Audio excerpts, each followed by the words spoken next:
13 নম্বর অঙ্ক কি বলছে, বার্ষিক ক্রীড়া প্রতিযোগিতার জন্য 12,000 টাকা প্রয়োজন।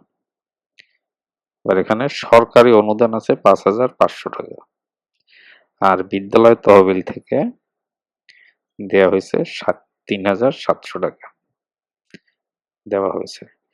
প্রতিযোগিতাটি করার জন্য আর কত টাকা প্রয়োজন? তাহলে কত টাকা প্রয়োজন? তাহলে এখানে লাগবে হলো 12,000 টাকা।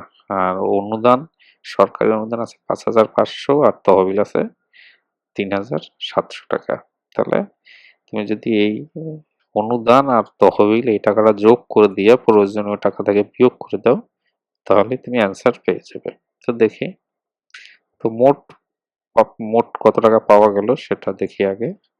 মোট পাওয়া গেল সরকারি অনুদান যোগ বিদ্যালয়ের তহবিল, তাহলে 5,500 যোগ 3,700 9,200 টাকা।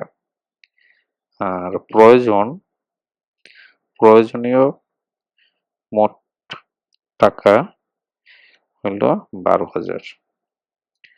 তাহলে আরো প্রয়োজন হচ্ছে, তাহলে এখন আরো প্রয়োজন টাকা হলো 12,000 বিয়োগ 9,200 টাকা সমান সমান 2,800 টাকা। তাহলে উত্তর আরো 2,800 টাকা প্রয়োজন। Thank you.